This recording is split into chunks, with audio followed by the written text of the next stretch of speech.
Hello dear aspirants, welcome करते हैं आपके डॉन न्यूज़पेपर के कंप्लीट एनालिसिस की आज 153 क्लास के अंदर। And today is 7th March 2026 and I hope you are doing well. And as you know very well aspirants कि हम यहाँ पर डेली बेसिस के ऊपर current affair, Pakistan affair, IR और ऐसे के रिलेटेड जितने भी इंपॉर्टेंट ओपिनियन आर्टिकल्स हैं, एडिटोरियल आर्टिकल्स हैं या हमारे न्यूज़ आर्टिकल्स हैं जो नेशनल और इंटरनेशनल लेवल के ऊपर बेस करते हैं, उनकी हम एक डिटेल्ड और एग्जाम ओरिएंटेड डिस्कशन भी करते हैं और उनका एनालिसिस भी करते हैं जो हमारे सीएसएस और पीएमएस एग्जाम प्रिपरेशन के लिए बहुत ज़्यादा इंपॉर्टेंट होते हैं। डियर एस्पिरेंट्स, जो हमारे डॉन न्यूज़पेपर का एनालिसिस रहने वाला है फॉर द होल ईयर रहेगा 2026। जितने भी हमारे एस्पिरेंट्स हैं जो हमारे सीएसएस 2027 के हैं, जो हमारे पीएमएस एस्पिरेंट्स जो केपी के, बलूचिस्तान के, सिंध के या पंजाब के, तो वो भी यहाँ पर अपने न्यू डेवलपमेंट्स को कवर कर सकते हैं थ्रू नोट्स मेकिंग। अब क्वेश्चन ये होता है कि सर हम नोट्स मेकिंग किस तरह करें, तो ऑलरेडी जो है मैं 12 अपने प्रीवियस लेक्चर्स में बता चुका हूं कि नोट्स मेकिंग किस तरह करनी है। उसके अलावा जो और एस्पिरेंट्स है, जो न्यू स्टूडेंट्स आ रहे हैं हमारे साथ एंगेज हो रहे हैं, तो बहुत सारे एस्पिरेंट्स को ये मसला आ रहा है कि वो एनालिसिस जो है कॉम्प्रीहेंड नहीं कर पा रहे। देखिए एक चीज़ तो क्लियर है कि आपको जो है एनालिसिस की जो डेली बेसिस के ऊपर एक हैबिट होनी चाहिए वो नहीं है, ठीक है। तो इसमें आपको बिल्कुल भी परेशान होने की ज़रूरत नहीं है। आप डेली बेसिस के ऊपर जो है वो एमसी स्टडी सीएसएस प्लेटफॉर्म के साथ अटैच रहें। आपके जितने भी जो इश्यूज़ है एनालिसिस वाले वो आपके सॉल्व हो जाएंगे। हमारा पर्पस यहाँ पर एक ही है कि आपके एनालिटिकल एबिलिटी को, एनालिटिकल अप्रोच को यहाँ पर डेवलप करना है दोस्तों, जो हमारे मेन एग्जाम के लिए बहुत ज़्यादा मैटर करते हैं। तो चलते हैं अपने लेक्चर की तरफ विदाउट वेस्टिंग टाइम। ऑलरेडी जो है वो हमारा लेक्चर जो है वो लेंथी हो जाता है। बहुत सारे एस्पिरेंट्स कहते हैं कि सर आप लेक्चर को थोड़ा शॉर्ट, अब शॉर्ट करेंगे तो फिर जब स्पीड थोड़ी सी बढ़ाएंगे तो देन आपका लेक्चर तो शॉर्ट हो जाएगा, लेकिन आप चीज़ें जो है फिर आप पिक नहीं कर पाते, तो फिर यहाँ पर भी थोड़ा सा इशू आता है। तो इसलिए जो हमें काम डाउन होकर जो चीज़ों को लेकर चलना पड़ता है। ये भी आप ये देखें कि हमारे पूरा डॉन न्यूज़पेपर का एनालिसिस होता है, फिर भी जो हम विद इन 1 आवर जो है इसको कंप्लीट करने की पूरी कोशिश करते हैं, ठीक है दोस्तों। तो चलते हैं, आज हमारे पास इंपॉर्टेंट स्टेटमेंट है जिसको डिकोड करते हैं और डेली बेसिस के ऊपर हम लाजमी एक स्टेटमेंट को डिकोड करते हैं जो हमारे सीएसएस और पीएमएस के एसए के पेपर के पॉइंट ऑफ व्यू से काफी इंपॉर्टेंट रहती है। आज जो हमारे पास यहाँ पर स्टेटमेंट है वो रूमी की है और बहुत इंपॉर्टेंट दोस्तों है। इसको डिकोड करते हैं दोस्तों। सबसे पहले अगर देखा जाए रूमी क्या कहता है, रूमी कहता है कि रेज योर वर्ड्स, क्या कहता है, raise your words not voice. इस चीज को यहां पर अंडरस्टैंड करना है, ठीक है। कभी भी शोर शराबे से आप अपनी बात को जस्टिफाई नहीं कर सकते, ठीक है। आपको हमेशा अपने अच्छे वर्ड्स का जो है वो कह ले के चूज करना है, उसको एक्सप्लेन करना है, सामने वाले को कन्विंस करना है, लेकिन धीमे लहजे से, शोर शराबा नहीं करना है, ठीक है। It is rain that grows flower, वो बारिश ही होती है जो यहां पर क्या करती है, फूलों को उगाती है, ठीक है। नॉट थंडर्स, लेकिन तूफान जो है फूलों को नहीं उगा सकते। अब इंपॉर्टेंट चीज है यहां पर अंडरस्टैंड करने वाली चीज है, ठीक है। इंडिविजुअल लेवल के ऊपर बात करते हैं।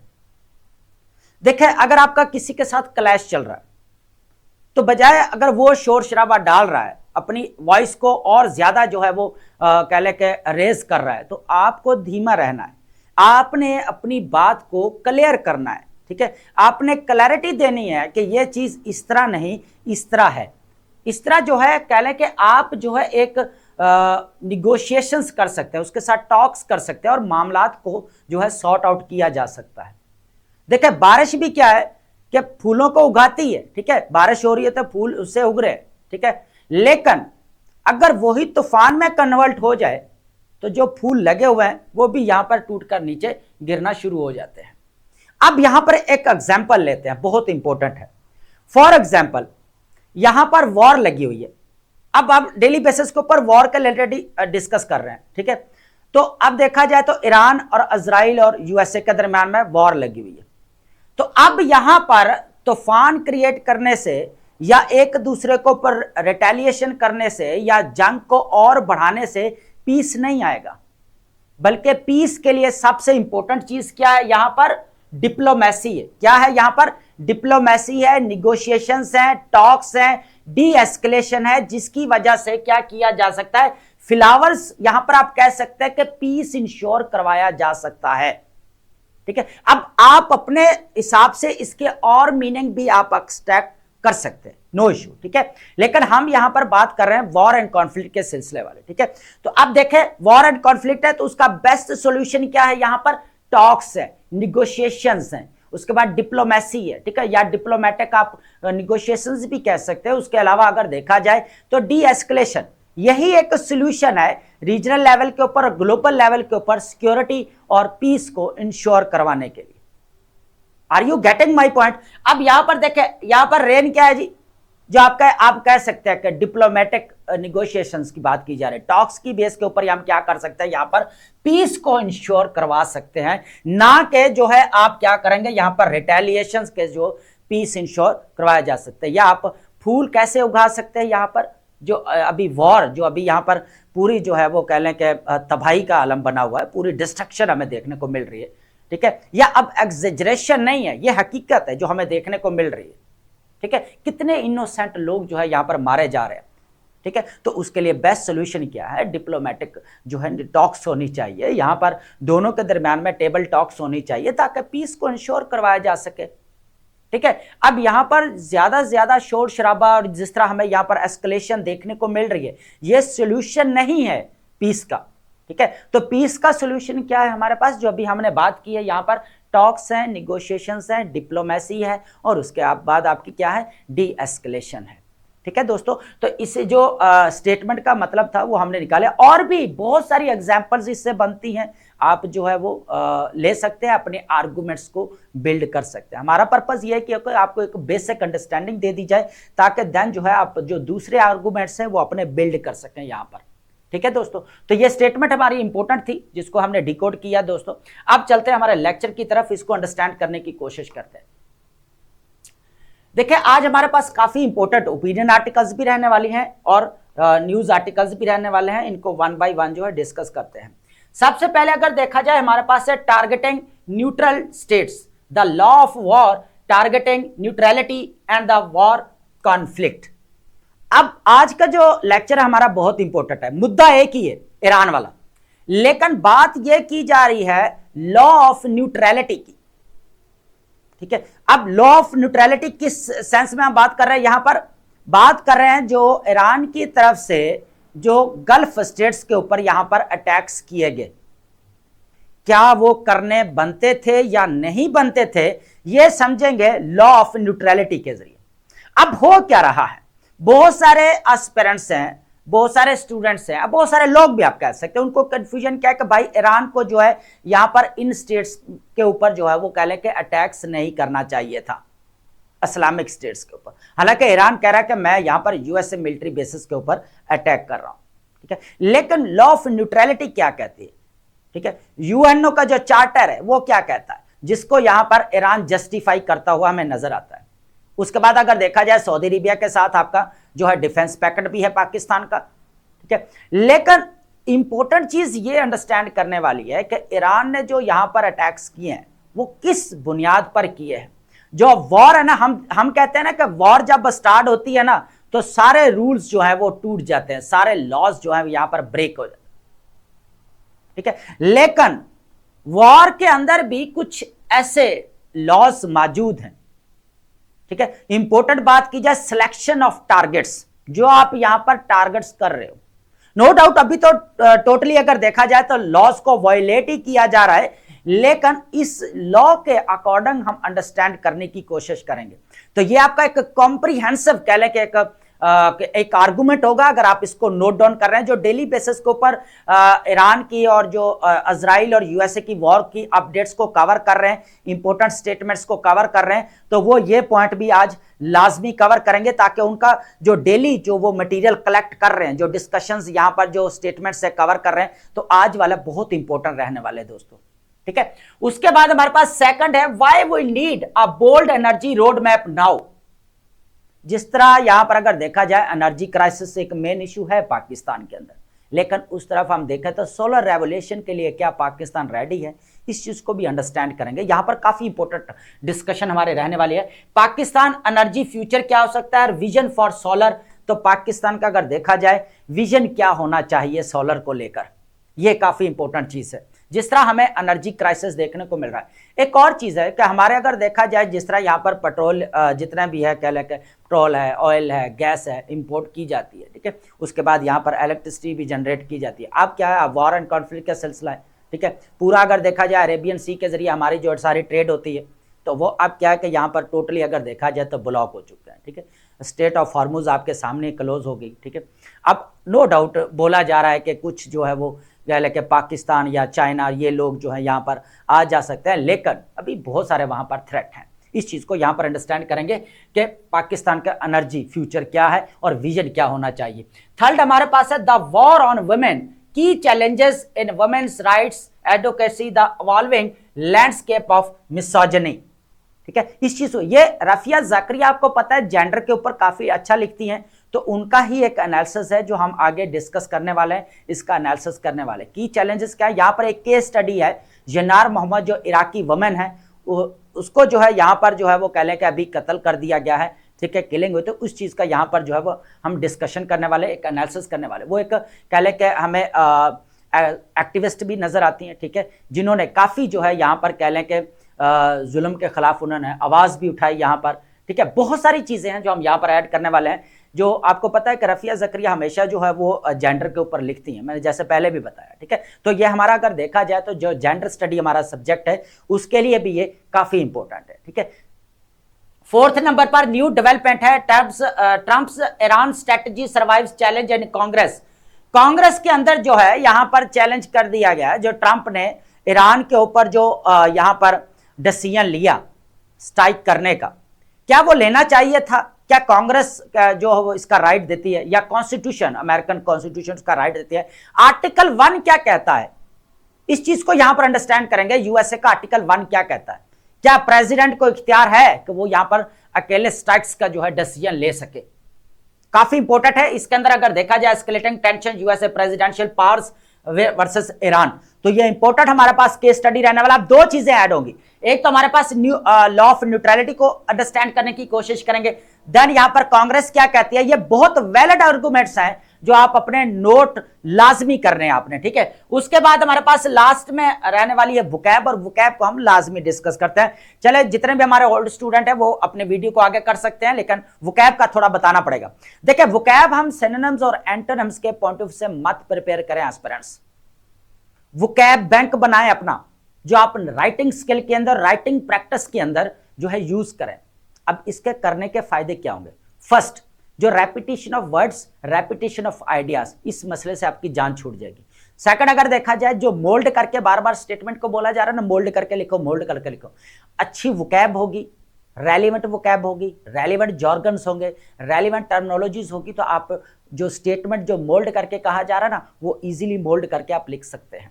उसके बाद वोकैब अच्छी होगी तो आप क्या कर सकते हैं, अपना एक्सप्रेशन अच्छा कर सकते हैं, ठीक है। उसके बाद आप अपना डिस्कोर्स ठीक कर सकते हैं, और डिस्कोर्स के अंदर क्या आता है, आपकी कोहेरेंस, कोहेजन और मेटोनमी आती है, ये चीजें आती है, तो ये आप अपनी ठीक कर सकते हैं। तो वोकैब हमेशा ही अपना वोकैब बैंक बनाएं, जो बैंक बैलेंस आप बना रहे हैं, अब वोकैब बैंक भी बनाएं, क्योंकि एस्पिरेंट्स के लिए तो एक ही भाई जो है वो कह लें कि मेन चीज है, और वो क्या है यहाँ पर वोकैब, जो बहुत ज्यादा इंपॉर्टेंट है। अब चलते हैं हमारे लेक्चर की तरफ। इंपॉर्टेंट है दोस्तों, आज हमारे पास लेक्चर काफ़ी तो चीज़ें जो है हम ऐड करने वाले हैं, बेसिकली स्पेशली अगर बोला जाए तो ईरान का जो केस चल रहा है इस चीज़ को देखने वाले, ठीक है।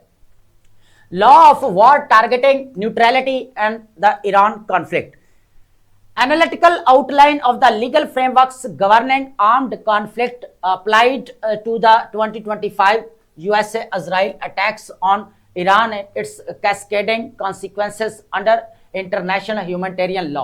अब यहाँ पर 2026 आना चाहिए, ठीक है। अब मेन पॉइंट्स क्या है हमारे यहाँ पर, देखिए कहीं पे कोई अगर बनाने में लेक्चर में थोड़ा सा हो जाती ऊंच नीच, तो उसको हम यहाँ पर एडिट कर लेंगे, इशू नहीं है, ठीक है। 1 नंबर क्या है हमारे पास, war is not a legal vacuum. First ये है, ये तो है कि यहाँ पर जो है वो कह ले कि जब वॉर स्टार्ट होगी तो फिर तो सारे लॉज रूल सारे टूट जाएंगे, ठीक है, टूटते हैं ना, ऑब्वियसली बात है। सेकंड हमारे पास क्या है, neutrality has defined legal obligation, second point है।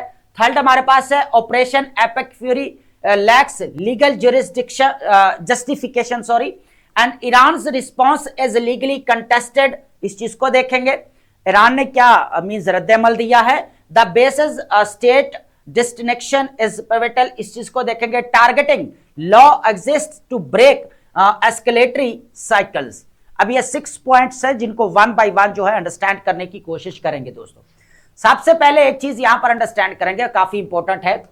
अपेरेंट पैराडॉक्स की अगर बात की जाए तो हमारे पास क्या है, इस चीज को अंडरस्टैंड कर लेते हैं, ठीक है। कॉमन मिसकंसेप्शन क्या है, holds that war by definition is the complete breakdown of the laws and rules, ठीक है। तमाम रूल्स एंड लॉज जो होते हैं वो आपके क्या करते हैं, यहां पर ब्रेक डाउन हो जाते हैं।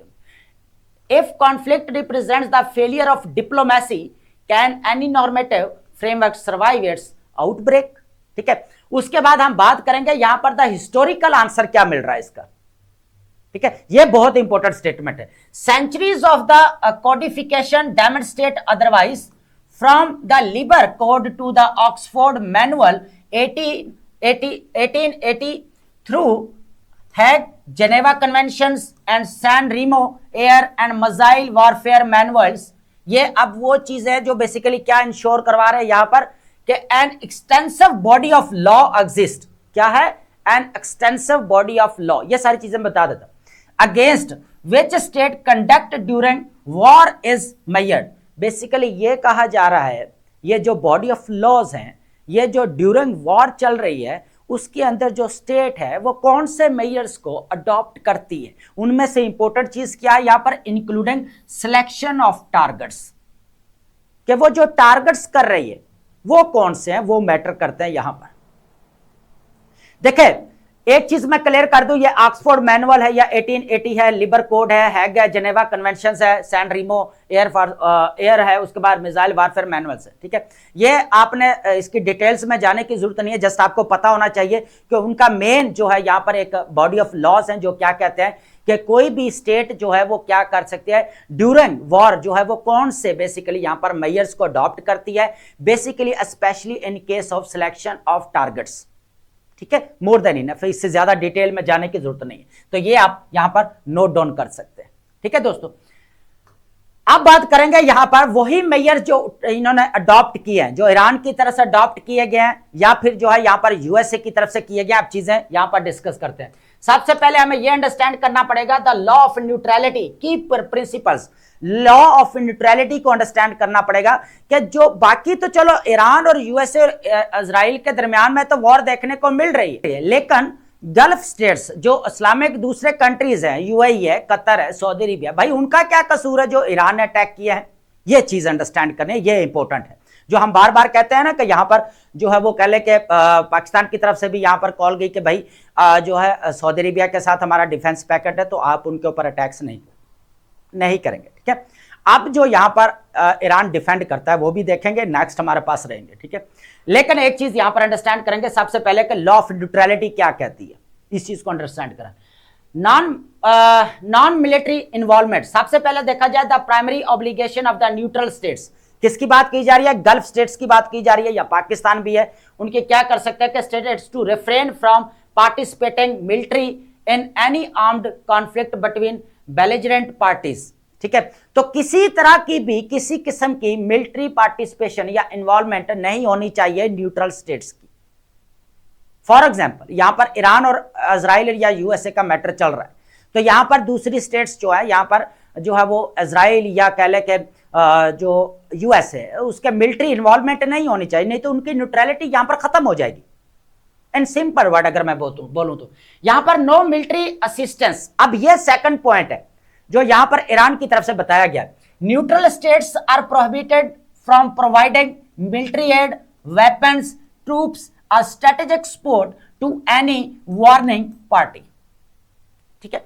तो अब यहां पर जो न्यूट्रल स्टेट्स हैं वो बिल्कुल जो है वो ना तो वेपन प्रोवाइड कर सकती हैं, ना ट्रूप्स, ना स्ट्रेटेजिक सपोर्ट यहां पर प्रोवाइड कर सकते हैं, न्यूट्रल स्टेट रहेंगे, ठीक है। उसके बाद टेरिटोरियल इनवायलेबिलिटी का मतलब क्या है, यहां पर इस चीज को अंडरस्टैंड करते हैं। Under Hague convention 5th 1907 neutral territory can not be attacked unless the neutral states permits a belligerent to use it for military operation and troop movement and communications infrastructures. अब यही चीज हमें यहां पर देखने को मिल रही है सऊदी अरेबिया या कतर है या यूएई, ठीक है। अब यूएसए के मिलिट्री बेसिस कहां पर है, यहां पर है। तो एक किस्म का अगर देखा जाए तो भाई जो ये कहा जा रहा है कि ईरान को अटैक नहीं करना चाहिए, तो लॉ ऑफ न्यूट्रलिटी यहां पर क्या कह रही है, इस चीज को अंडरस्टैंड करना पड़ेगा कि जो है कोई भी स्टेट है वो मिलिट्री सपोर्ट नहीं करेगी, वेपन नहीं देगी, यहां तक कि अपनी टेरिटरी को भी इस्तेमाल नहीं करने देगी। यही चीज हमें यहां पर जो है वो कहने के यूएई की तरफ से देखने को मिला था। यूएई ने कहा था कि हम जो है अपनी टेरिटरी को जो है ईरान के अगेंस्ट यूज नहीं होने देंगे। ये चीज हमें देखने को मिली थी last, according to international media, आप उठाकर देखें आपको वो स्टेटमेंट्स मिलेंगी, ठीक है, यूएई की तरफ से। तो अब ये टेरिटरी जो कही गई है ना, Hague convention 5th 1907, neutral territory can not be attacked, ठीक है। तो यहां पर अटैक नहीं की जा सकती जितनी देर तक वो अपनी मिलिट्री कह ले के यहां पर टेरिटरी को यूज करने नहीं देंगी। अगर वो टेरिटरी को यूज करने देंगी तो फिर जो है ईरान ने उसी बेसिस के ऊपर क्या किया, यूएस मिलिट्री बेसिस को यहां पर अटैक किया। दैट्स इट, ये चीज बेसिकली कही जा रही है। आई होप आपने अंडरस्टैंड किया होगा। उसके बाद हमारे पास ह्यूमैनिटेरियन एक्सेप्शन की बात की जाए तो allowing us of territory for rescuing sick and bounded, अब यही permitted and does not constitute compromise of the neutral status. अब ये चीज है, देखिए चीज एक ही है कि लॉ ऑफ न्यूट्रलिटी कहती है कि आपने ना तो अपनी territory, infrastructures, military support, weapons आपने जो है यहां पर प्रोवाइड नहीं करने, ठीक है। तो उतनी देर तक जो है लॉ ऑफ न्यूट्रलिटी यही है कि उसके ऊपर अटैक ना किया जाए। अगर वो इसके अंदर डायरेक्टली या इनडायरेक्टली इन्वॉल्व होती हैं तो देन वो फिर यहां पर अटैक का सामना करना पड़ेगा, ठीक है उनको। अब लास्ट में जो है ना हमें एक केस स्टडी देखने को मिल रहा है, ये आप लाजमी नोट डाउन कर लीजिएगा। International Court of Justice affirmed that customary international law status बन गया था कब, जब neutrality and both its 1986 Nicaragua judgment जो दी गई थी और its 1996 advisory opinions on nuclear weapons. तो ये दो केस स्टडी हमें देखने को मिल रहे थे जहां पर क्या हुआ था, ये कस्टमरी इंटरनेशनल लॉ जो है हमें बनते हुए नजर आए। अब नेक्स्ट हमारे पास क्या है, ऑपरेशन एपिक फ्यूरी, इसकी यहां पर लीगैलिटी चेक करेंगे कि of the USA Israel attacks, ठीक है। व्हाट हैपेंड बेसिकली 28 फेब को यहां पर जो है यहां पर वॉर स्टार्ट होती है। The United State Israel jointly attack mainland Iran. President Trump describe the operation as a defensive. इस चीज को यहां पर अंडरस्टैंड करना, ये फ्रेज इंपॉर्टेंट है, ऑपरेशन एज ए डिफेंसिव ये कहा गया यहां पर according to international media. BBC check करें आप, CNN चेक करें आप, रॉयटर्स चेक करें, आपको सारे यहां पर मिल जाएंगे। आप बोलेंगे सर आप नाम या भाई, वहां पर सारी जो आपको जो जितने भी रिपोर्ट्स है, न्यूज है, आर्टिकल्स है, वो सारे आपको वहां पर मिल जाएंगे, ठीक है। उसके बाद है यहां पर citing the elimination of imminent threats है फिर क्या होगा, इमिनेंट थ्रेट्स हैं भाई ईरान की तरफ से। अब यही चीज अगर देखा जाए, कांग्रेस अभी रिसेंटली हमें देखने को मिल रहा है, एक ऐसे ब्रीफिंग, शॉर्ट ब्रीफिंग दी गई थी, तो उसमें कहा गया था कि इस तरह का कोई कह ले कि देयर इज नो इंटेलिजेंस के यहाँ पर ईरान की तरफ से जो है वो स्ट्राइक करने की जाने के जो है वो अमकान नजर आ रहे थे यूएसए के ऊपर।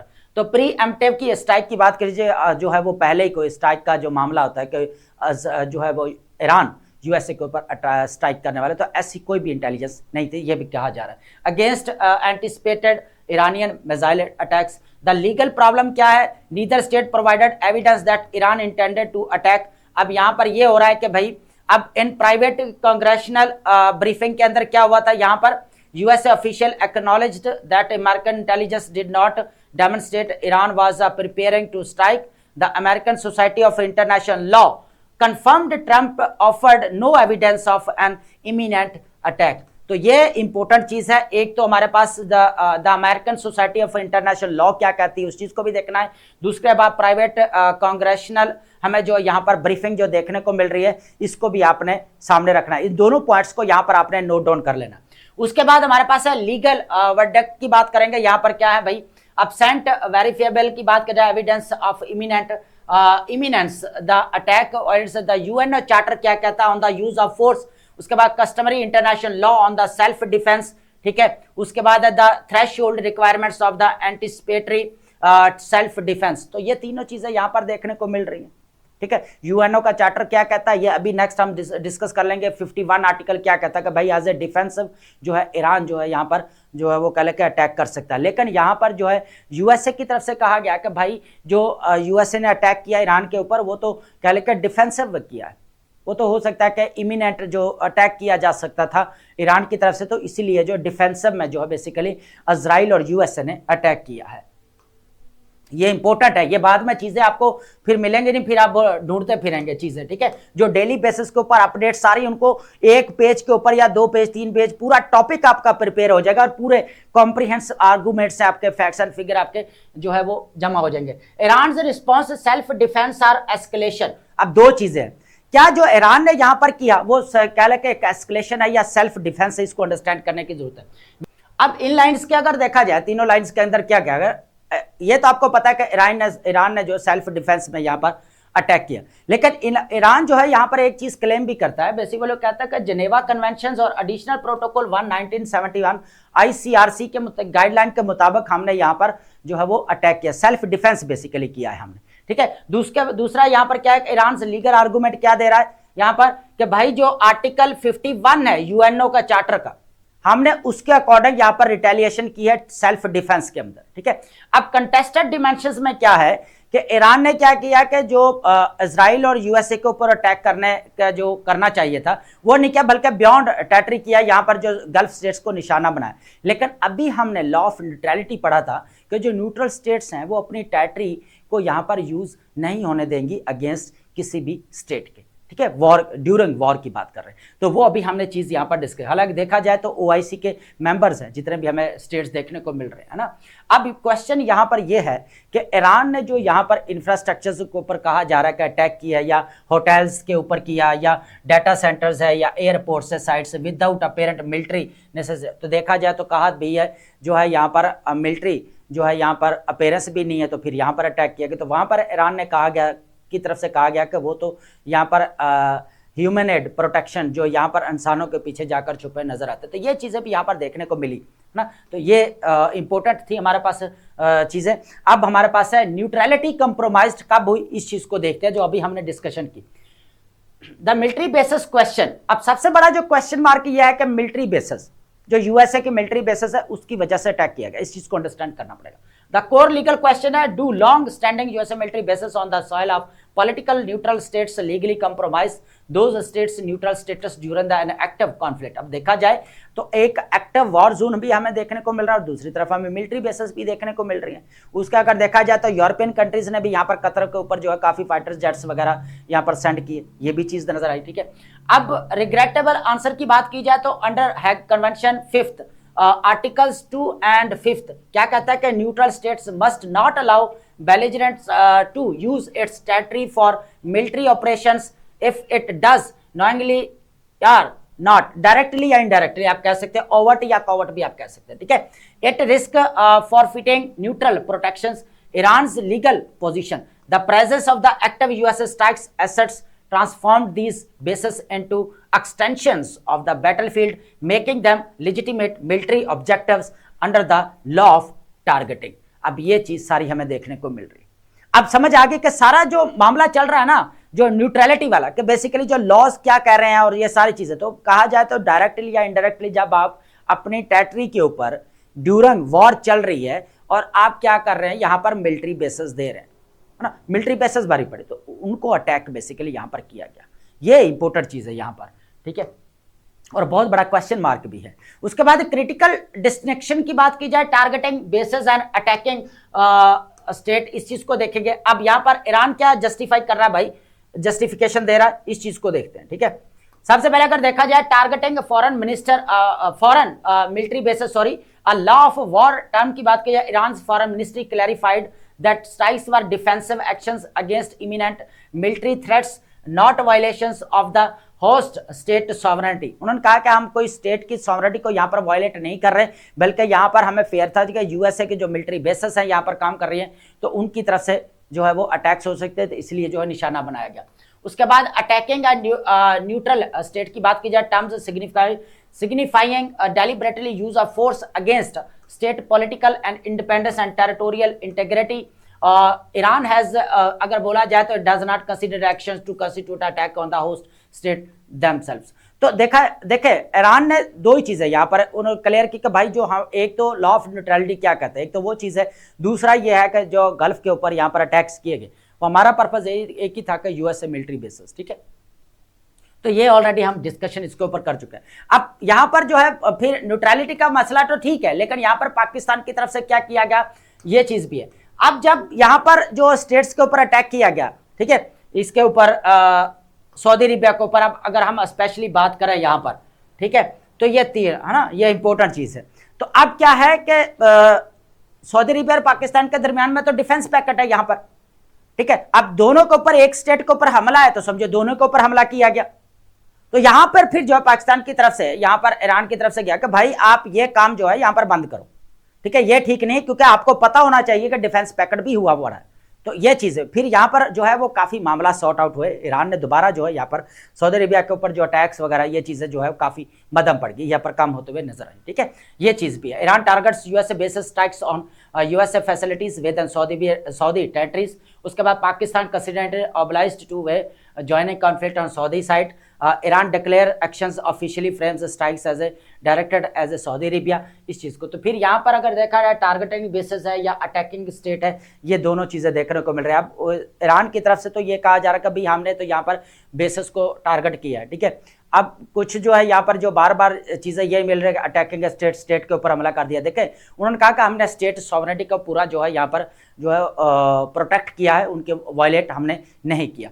अब बात करेंगे कि वाई टारगेटिंग लॉ एग्जिस्ट। अब इस चीज को देखेंगे कि जो टारगेट किया जा रहा है, आप जो टारगेट कर रहे हैं वो उसकी बात करें, जो टारगेटिंग लॉ एग्जिस्ट करते हैं, preventing the cycle of the reactions, ठीक है, इस चीज को यहां पर देखेंगे। यूएसए इजराइल है यहां पर क्या गया, इससे पहले अगर देखा जाए extensive regulations of targeting under the laws of the armed conflicts primarily designed to interrupt in escalatory cycle of the actions and reactions, ठीक है। अब देखा जाए USA Israel violations targeting ahead of the state, assassinating civilians and military command figures, killing school girls, sinking naval vessels with no demonstrated belligerent intent। अगर दो naval vessels यहाँ पर डूबा यहाँ पर, तो देखा जाए तो उसके अंदर कोई भी हमें बेलिजरेंट इंटेंट देखने का नहीं मिला, कोई इरादा नहीं था वो अटैक करने का, तो वो भी है। स्कूल गर्ल्स का यहाँ पर क्या कसूर था ये भी बोला जा रहा है। तो ये चीजें वायलेशन ये है। उसके बाद प्रेडिक्टेबल कॉन्सिक्वेंसेस भी देखने को मिल रहा है कि जो हमारे यहाँ पर जो इस तरह तो एक्ट्स बिल्कुल भी इजाजत नहीं मिलनी चाहिए। उसके बाद अगर देखा जाए तो ईरान आंसर्ड क्वेश्चंस यहाँ पर, तो ईरान ने जो यहाँ पर होटल्स या अगर देखा जाए data centre, civilian airports and non military infrastructures के ऊपर, तो ये दोनों अभी क्वेश्चन मार्क है। इसी के ऊपर टोटल अगर देखा जाए तो यहाँ पर डिबेट्स चल रही है, ये चीजें, ठीक है। इसीलिए तो जो है ना ये टारगेटिंग लॉज और लॉ ऑफ न्यूट्रलिटी और जो अभी हमने यहाँ पर डिस्कस की ये इंपॉर्टेंट है, ठीक है। अब बात करेंगे हमारे पास नेक्स्ट रहने वाली है why we need bold energy road map, इस चीज को देखेंगे, ठीक है।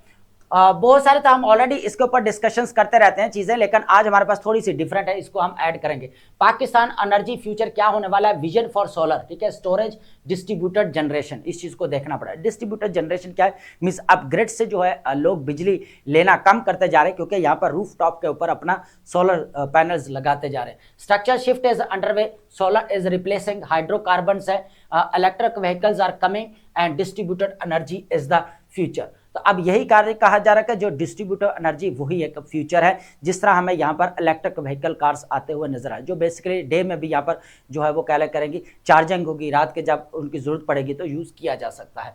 द एनर्जी ट्रांजिशन है and outline of the argument. सबसे पहले अगर देखा जाए हमारे पास first argument the paradox and the trend, उसके बाद एक्ट 2 ट्रांसपोर्ट एंड स्टोरेज, उसके बाद थर्ड हमारे पास the shape of the future grid, उसके बाद फोर्थ नंबर पर है पॉलिसी गैप क्या है, इस चीज को अंडरस्टैंड करेंगे, ये इंपॉर्टेंट पॉइंट हमारे पास रहेगा। उसके बाद इंटरलॉकिंग क्वेश्चंस क्या क्या हो सकते हैं, इसको देखेंगे।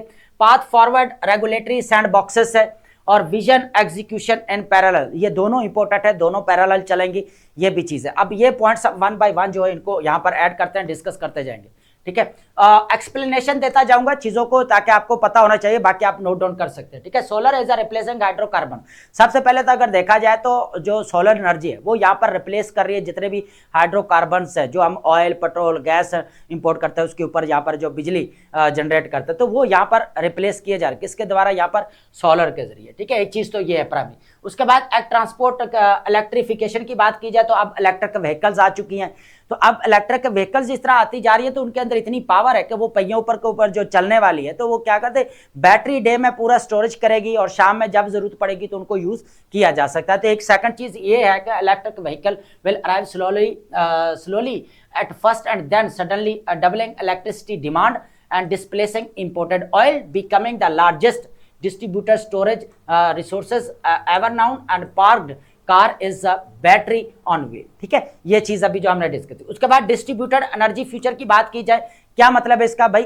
अब इसका मतलब यह है कि अभी मैंने पहले बताया कि जिस तरह ग्रिड से हटकर जो है अब बिजली जो है वो गलियों तक चलेगी है, लोग अपनी जनरेट कर रहे हैं, किसके जरिए कर रहे हैं? सोलर पैनल्स के जरिए कर रहे हैं। रूफ टॉप के ऊपर आप देखें, यहाँ पर छतों के ऊपर तो आपको सोलर पैनल्स लगे हुए नजर आएंगे।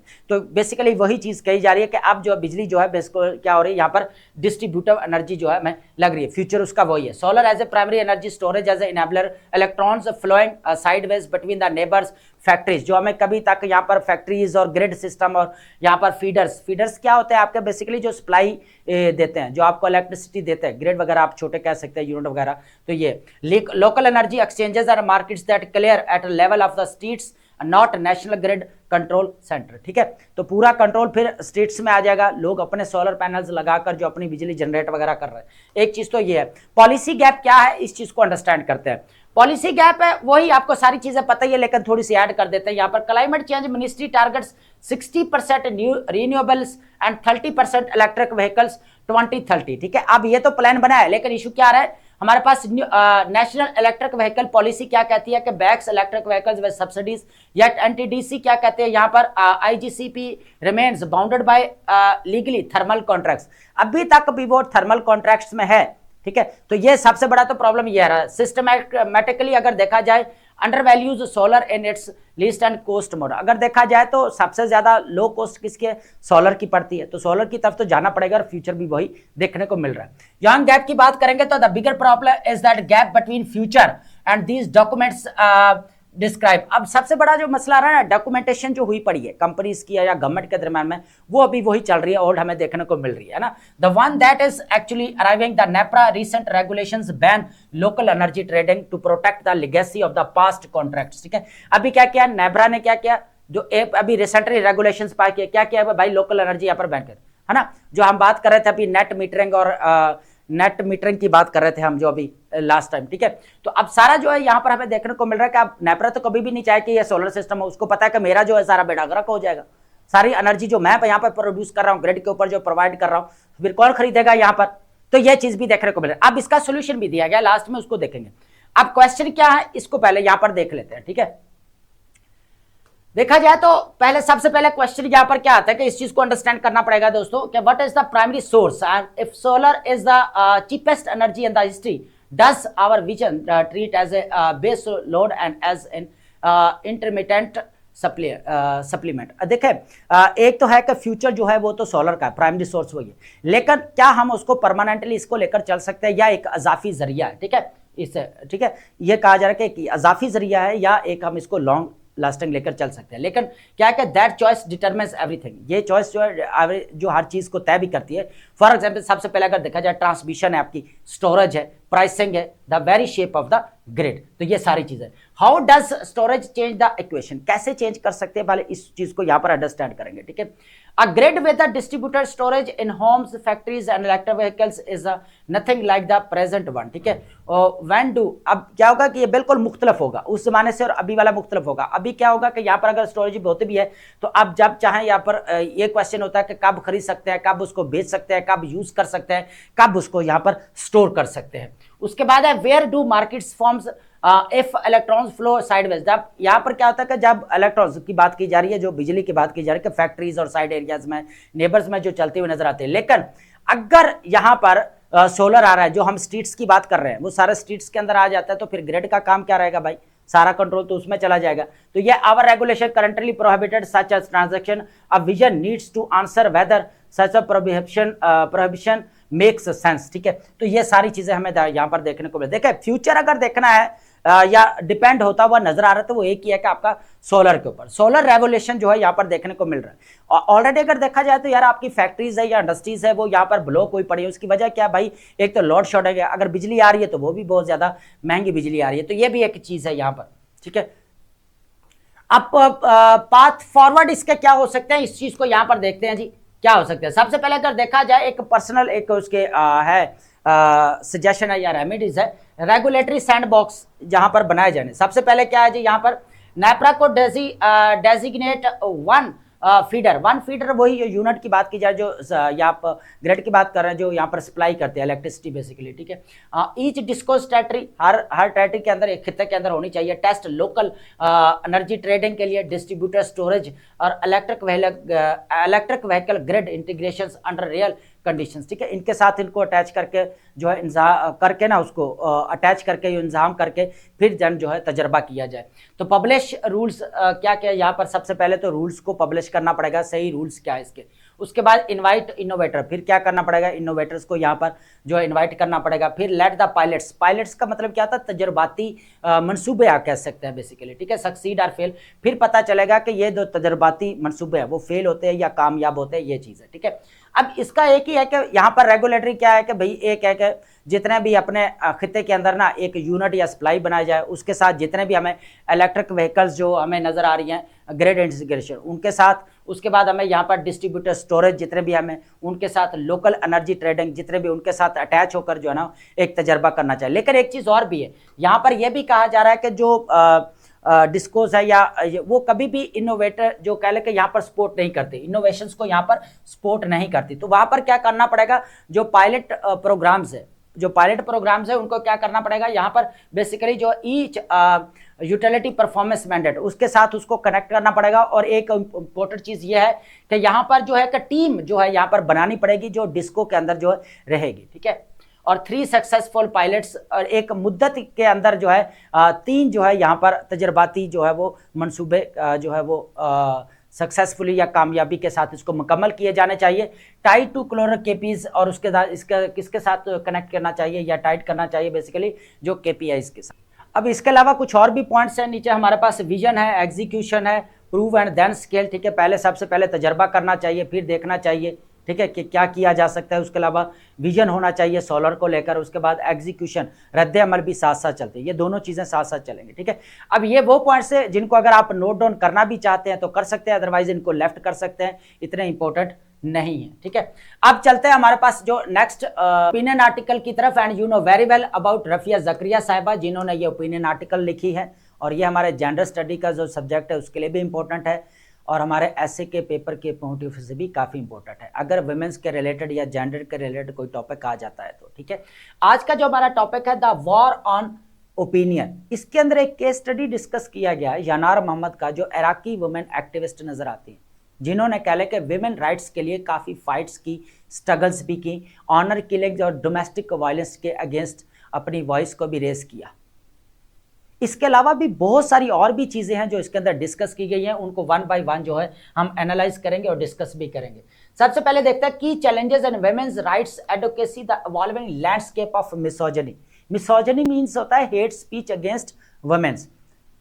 होता क्या है कि जो भी आजकल के दौर में ना वुमेन्स जो भी अपने राइट्स के लिए यहाँ पर आवाज़ उठाती हैं तो उनको बहुत सारे क्रिटिसिज्म का सामना करना पड़ता है, बहुत सारे चैलेंजेस का सामना करना पड़ता है, ठीक है। अब यहाँ पर एक अफगानिस्तान का भी केस डिस्कस करेंगे जहाँ पर वुमेन्स के ऊपर यहाँ पर रिस्ट्रिक्शंस लगी हुई नजर आती हैं एजुकेशन के ऊपर, बहुत सारे उनको यहाँ पर चैलेंजेस का सामना करना पड़ रहा है, ठीक है। The fight for women's rights faces a complex and shifting landscape. अब पूरा जो है एक मंजरनामा चेंज हो चुका है, जो भी वुमेन्स यहाँ पर अपने राइट्स के लिए फाइट कर रही है ना, पूरा कह ले का ट्रेंड चेंज हो चुका है। पहले क्या था, यहाँ पर ट्रेडिशनल पेट्रार्कल माइंडसेट देखने को मिलता था, ऑर्थोडॉक्सी देखने को मिलती थी, लेकिन अब क्या यहाँ पर इनको इशू फेस करना पड़ा है, new forms of online hate. यहाँ पर क्या होता है कि इनको जो है हेट स्पीचेस यहाँ पर देखने को मिलती हैं, सुनने को मिलती है, यहाँ पर क्रिटिसिज्म इनको जो है सुनने को मिलता है, जो कह ले कि एक प्रिकेरियस एनवायरनमेंट क्रिएट करती हैं फॉर एडवोकेट, जो भी यहाँ पर वुमेन्स राइट्स के लिए जो है वो फाइट कर रही हैं, ठीक है। उसके बाद अगर देखा जाए the fight for women's and rights in many जो है मुस्लिम कंट्रीज की बात की जा रही है, स्पेशली जो है इराक का केस रहेगा या अफगानिस्तान की बात की जाए। Exemplified by the tragic assassination of Yanar Mohammed faces a multi faceted and increasingly dangerous landscape, ठीक है। एक्सट्रीम डेंजर फॉर एडवोकेट्स की बात कर pioneering women's rights activist face mortal threats and as a tragically demonstrated by assassination of Yanar Mohammed. अब Yanar Mohammad के बारे में थोड़ा सा देखते हैं कि ये 66 ईयर ओल्ड हैं और ये एक्टिविस्ट भी रही हैं, ठीक है, और ये अभी कनाडा से इराक वापस आई थी और इनको जो है असैसिनेट कर दिया गया। इन्होंने ऑनर किलिंग के अगेंस्ट, डोमेस्टिक वायलेंस के अगेंस्ट काफ़ी जो है स्ट्रगल्स की, काफ़ी फाइट भी की, ठीक है, अपनी वॉइस को भी यहाँ पर उठाया। लेकिन इन्होंने एक और काम भी किया, यहाँ पर सेफ हाउसेस भी इन्होंने बनाए जो बहुत सारी वीमेंस को जो है वो सेफ भी किया, तशद्दुद और उनके इस्तिसाल से भी उनको बचाया गया। यहाँ पर उन्होंने 2022 के अंदर एक इंटरव्यू दिया था। उस इंटरव्यू के अंदर उन्होंने बताया था कि बहुत सारी वीमेंस को अभी भी तशद्दुद का सामना है। उन्होंने बात की थी यहाँ पर IS जो दाइश है उसकी बात की थी कि दाइश की तरफ से जो है 10,000 वुमेन्स को यहाँ पर तशद्दुद का सामना करना पड़ा था, ठीक है। अब बहुत सारी वुमेन्स को यहाँ पर सामना करना पड़ता है चैलेंजेस का, जब वो मेल सुपीरियरिटी को यहाँ पर क्या करती हैं, चैलेंज करती हैं, ठीक है, उनके बनाए गए असूलों को यहाँ पर एक्सेप्ट नहीं करती, whether through advocating against extremism और assaulting personal freedoms are branded errant and become targets of the abuse and violence. और जब भी वो कल अपने राइट्स के लिए आवाज उठाती हैं तो फिर उनको क्या यहाँ पर कंसीडर किया जाता है, एरेंट, नाफरमानी करने वाले। अब देखें जो अफगानिस्तान वाला केस है आपके सामने ही है कि वुमेन्स के एजुकेशन के ऊपर रिस्ट्रिक्शंस लगी हुई है। आप चेक कर सकते हैं, यूएनओ की रिपोर्ट्स चेक करें, यूएनओ ने बारहा अपनी रिपोर्ट्स जो है वो कहने के वुमेन्स के जो अफगानिस्तान है उनकी एजुकेशन के रिलेटेड जो है पब्लिश कर चुकी है। उसके अलावा अगर देखा जाए ऑस्ट्रेलिया ने भी जो है अफगानिस्तान की काफ़ी मिनिस्ट्रीज के ऊपर जो है वो रिस्ट्रिक्शंस लगाई। उसकी वजह क्या थी, कहा गया ये कि यहाँ पर वुमेन्स के ऊपर जो है वो कल कर रिस्ट्रिक्शंस लगाई गई हैं कि वो एजुकेशन हासिल नहीं कर सकते। तो जब वो अपने राइट्स के लिए यहाँ पर आवाज़ उठाएंगे कि हमें प्रॉपर जो है वो कह के प्रॉपर एजुकेशन मिलनी चाहिए, हेल्थ केयर फैसिलिटीज़ मिलनी चाहिए, ठीक है, तो जब नहीं मिलेंगी तो फिर जो है मजबूरन उनको जो है यहाँ पर अपनी वॉइस या अपने राइट्स के लिए जो वो फाइट करनी पड़ेगी। उसके बाद ट्रेडिशनल रिलीजियस कंस्टेंट की बात की जाए तो पहले क्या देखने को मिलता था, यहाँ पर पेट्रार्कल जो है माइंडसेट देखने को मिलता था, अभी भी वही है, ठीक है, अभी भी वही है, कहीं ना कहीं पे देखने को मिलता है।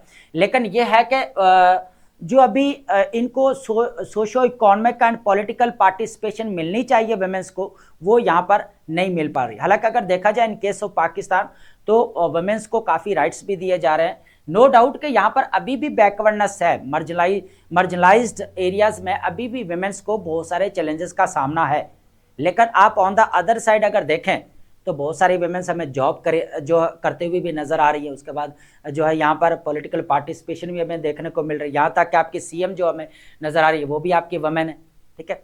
तो अब यहाँ पर इशू आ रहा है बैकवर्डनेस जो हमें नज़र आती है उसके अंदर, उसके बाद जो मार्जिनलाइज्ड एरिया वहाँ पर देखने को मिल सकती है, ठीक है। नेक्स्ट पॉइंट हमारे पास जो सबसे बड़ा जो चैलेंज देखने को मिलता है ना वुमेन्स को, ये है परवेसिव सोशल मीडिया अब्यूज़, ठीक है। अब ऑनलाइन प्लेटफॉर्म जो बन चुके हैं, यहाँ पर टिकटॉक की बात की जाती है, इंस्टाग्राम से यहाँ पर, तो ऑनलाइन जो है इनको हेट स्पीचेस का काफ़ी सामना करना पड़ता है, काफ़ी क्रिटिसिज्म का सामना करना पड़ता है। उसके बाद है इंपोर्टेड वेस्टर्न मिसोजिनी। अब ये इंपोर्टेंट चीज़ है यहाँ पर। अब वेस्टर्न कंट्रीज के अंदर क्या हुआ कि वुमेन्स को इतनी फ्रीडम मिली है, इतनी आज़ादी मिली है कि अब ये जो है उनके अगेंस्ट जो है एंटी फेमिनिस्ट रेटोरिक जो है वेव स्टार्ट होते हुए नजर आई, ठीक है। कहा यह जा रहा है कि वुमेन्स जो है वो मर्दों से आगे निकल रही हैं और उनको सारी अपॉर्चुनिटीज मिल रही हैं, ठीक है, जिसकी वजह से फिर क्या हो रहा है कि यहाँ पर एंटी फेमिनिस्ट रेटोरिक देखने को मिल रहा है, एक न्यू वेव देखने को मिल रही है, influenced by figures like Andrew Tate portrays women's. अब ये इस तरह के वर्डिंग है यहाँ पर जो हम क्या यूज करें, creating a hostile environment that reinforce existing local prejudice. अगर देखा जाए तो वुमेन्स को जिस तरह राइट्स यहाँ पर वेस्टर्न कंट्रीज के अंदर दिए गए, तो अब उनके अगेंस्ट जो है यहाँ पर वेव्स भी उठते हुए नजर आ रही कि ये वुमेन्स जो है मर्दों से आगे निकल रही हैं। अब और भी बहुत सारी चीज़ें हैं जो हम यहाँ पर ऐड कर सकते हैं, लेकिन आपको ऑलरेडी उनके बारे में पता है। Fusion of old and new hatred अगर बात की जाए, अब जो है ना convergence of traditional patriarchal views with modern borrowed misogyny deepens the challenges, making advocacy perilous for women who dare to defy oppressive norms, ठीक है। अब इश्यूज उनके लिए क्रिएट होते हैं बेसिकली जो यहाँ पर, अब अफगानिस्तान का केस आप ले लें, अब यहाँ पर कोई वुमेन्स अपने राइट्स के लिए फाइट करेंगी तो उनको दबा दिया जाएगा। वो जिस तरह वेस्टर्न कल्चर है, एग्जाम्पल किस चीज़ की दी जाएगी, या भाई वेस्टर्न जो है यहाँ पर ये चीज़ें हो रही है, वहाँ पर तो एंटी फेमिनिस्ट रेटोरिक जो है देखने को मिल रहा है। ठीक है, तो अब इनको जो है यहाँ पर बेसिक जो अपॉर्चुनिटीज़ है वो नहीं मिल रही वुमेन्स को। ठीक है, वो अपने मजबूरन वो कहते हैं कि हमें भी एजुकेशन हासिल करनी है। ठीक है, जो socio economic and political participation होनी चाहिए वो भी मिलनी चाहिए। ठीक है, लेकिन होता क्या है कि वो यहाँ पर नहीं मिल पा रही, तो उनको यहाँ पर बहुत सारे चैलेंजेस का सामना करना पड़ता है। फिर सोशल मीडिया जो है आपका आ चुका है, तो उसके अंदर बहुत सारे जो है वो कह लेकर उनको हेट स्पीचेस का सामना करना पड़ता है, जैसे हम पहले भी अभी यहाँ पर बात कर चुके हैं। तो ये हमारे पास जो यनार मोहम्मद वाला केस था ये काफ़ी इंपॉर्टेंट है, अगर आप इसको नोट डाउन करना चाहते हैं तो कर सकते हैं। नेक्स्ट हमारे पास जो न्यूज़ आर्टिकल रहने वाली है बेसिकली बहुत ही इंपॉर्टेंट है। देखिए, अभी हमने लास्ट टाइम अभी क्या डिस्कस किया, law of neutrality targeting law को डिस्कस किया। अब हमारे पास क्या है कि जो प्रेसिडेंट है यूएसए का, क्या उसके पास प्रिविलेजेस हैं, इख्तियार है कि वो अपनी मर्जी से या डिसीजन ले सकता है कि किसी स्टेट के अगेंस्ट वॉर करने के लिए। ठीक है, ये इंपॉर्टेंट है, इसको डिस्कस करते हैं कि यूएसए का जो कॉन्स्टिट्यूशन का आर्टिकल 1 क्या कहता है, इसको अंडरस्टैंड करने की कोशिश करेंगे। Escalating tension USA presidential powers versus Iran, the conflict between the USA executive branch and Congress over military actions in Iran highlights a critical constitutional debates हमें देखने को मिल रही है, while presidential statements regarding Iran's leadership further inflame an already volatile situation। Already अगर आपको पता है कि ईरान, इजराइल और यूएसए के दरम्यान में वॉर है, और उसके बाद यहाँ पर जो अयातुल्ला खमेनी के बेटे हैं उनको यहाँ पर जो है वो कहा जा रहा है कि सुप्रीम लीडर जो है बनाया जाएगा। तो अब यूएसए की तरफ से आप ट्रंप की स्टेटमेंट देख लें, अकॉर्डिंग टू इंटरनेशनल मीडिया, तो क्लैरिटी के साथ कहा है कि भाई अनएक्सेप्टेबल है, हमें बिल्कुल भी एक्सेप्ट नहीं है। ठीक है, हमारी मर्जी के मुताबिक होना चाहिए था। जिस तरह वेनेजुएला के अंदर निकोलस मदुरो को यहाँ पर अरेस्ट किया गया और उसके बाद जो है डेल्सी को जो है यहाँ पर प्रेसिडेंट बनाया गया। ठीक है, तो अब बात करेंगे यहाँ पर जो हमारे पास है कांग्रेशनल पावर स्ट्रगल। यहाँ पर ओवरव्यू दे देता हूँ कि यहाँ पर क्या हुआ कि 219 वोट जो मिले हैं यहाँ पर वो रिपब्लिकन की तरफ से मिले, और जो 212 वोट मिले वो बेसिकली यहाँ पर डेमोक्रेट की तरफ से मिले। अब ये एक रेजोल्यूशन पेश की गई कि जो प्रेसिडेंट है वो अपनी मर्जी से किसी भी स्टेट के अगेंस्ट वॉर स्टार्ट नहीं कर सकते, उनके पास ये इख्तियारात नहीं है। सबसे पहले क्या होगा कि यहाँ पर पार्लियामेंट के अंदर जो है डिबेट होगी, डिबेट होने के बाद जो है डिसीजन लिया जाएगा कि क्या करना है। ठीक है, लेकिन हुआ क्या है कि यहाँ पर जो रेजोल्यूशन पेश की गई वो यहाँ पर रिजेक्ट कर दी गई। उसकी वजह क्या थी कि 219 वोट जो है यहाँ पर 219 वोट्स वो किसके है, यहाँ पर रिपब्लिकन पार्टी, और रिपब्लिकन पार्टी ऑलरेडी पावर में, उनकी गवर्नमेंट है। जो अब यूएसए के जो प्रेसिडेंट है ट्रंप साहब वो रिपब्लिकन पार्टी से हैं। ठीक है, तो यहाँ पर जो ईरान के अगेंस्ट बेसिकली जो वॉर या ऑपरेशन स्टार्ट किया गया, तो वो कहा यह जा रहा है कि कांग्रेस के अंदर जो डिबेट होनी चाहिए पार्लियामेंट के अंदर वो यहाँ पर नहीं हुई, ये बेसिकली यहाँ पर की गई।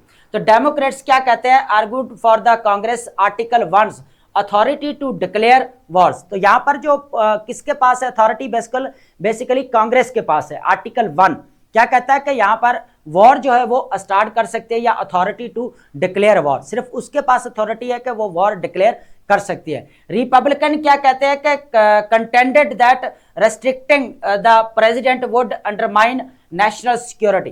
ठीक है, अब यहाँ पर जो रिपब्लिकन जो है यहाँ पर जो है डिफेंड करते हुए नजर आते हैं। एक तो यह कहा जा रहा है कि यहाँ पर जो प्रेसिडेंशियल पावर्स है उनके ऊपर रिस्ट्रिक्शंस लग रही हैं।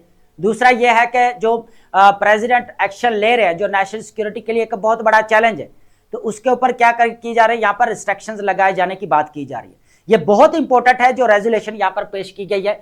उसके बाद है ट्रंप लीडरशिप ट्रांजिशन कमेंट्स की बात की जाए तो president Trump made direct comments about Iran political future suggesting that USA should influence leadership. ये भी चीज है। Cited Venezuela as a successful US back transition, remarks are expected to provoke strong reactions in Tehran. ये भी चीज हमें देखने को मिल रही है। वेनेजुएला वाली ऑलरेडी आपको पता ही है कि किस तरह निकोलस मदुरो को यहाँ पर जो है वो अरेस्ट किया गया और बाद में डेल्सी रोड्रिगोस को जो है यहाँ पर प्रेसिडेंट बनाया गया, और वो किसके अकॉर्डिंग, बेसिकली यूएस के अकॉर्डिंग। अब यूएस से वही यहाँ पर ये कहा जा रहा है कि यूएसए चाहता है कि ईरान के अंदर जो अभी सुप्रीम लीडर को जो बनाए जाने की बात की जा रही है, जो अयातुल्ला खमेनी के बेटे हैं, तो उनको वो रिजेक्ट कर रहे हैं कि हमें वो एक्सेप्टेबल नहीं है। अकॉर्डिंग टू इंटरनेशनल मीडिया आप चेक करें यहाँ पर BBC चेक कर लें, आप जाकर यहाँ पर रॉयटर्स को चेक करें, CNN को चेक करें, ठीक है। तो ट्रंप्स की वहाँ पर आपको स्टेटमेंट्स ये मिल जाएंगी।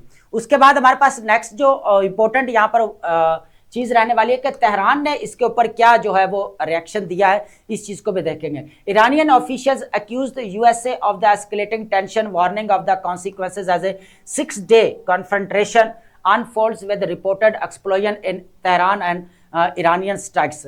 Iranian drones and missiles have targeted Israel, USA facilities and regional infrastructures. अब रीजनल इंफ्रास्ट्रक्चर आपके सामने ही है कि जितने भी गल्फ स्टेट्स हैं हमारे, सऊदी अरेबिया है, कतर है, यूएई है, तो यहाँ पर कह लें कि यूएस से मिलिट्री बेसिस को यहाँ पर निशाना बनाया गया। तो ऑलरेडी जो है हम इसके ऊपर डिस्कशन अभी करते आ रहे हैं कि लॉ ऑफ न्यूट्रलिटी क्या है या टारगेटिंग जो यहाँ पर लॉज क्या है, तो वो अभी हम डिस्कस करते आ रहे हैं। तो ये बेसिकली जो रेजोल्यूशन पेश की गई है ना कि प्रेसिडेंट को इख्तियारात हैं या नहीं है, ये इंपॉर्टेंट चीज़ है, ये आप नोट डाउन कर सकते हैं। तो चलते हैं अब अपने वोकैब की तरफ और वन बाय वन जो इसको डिस्कस करेंगे।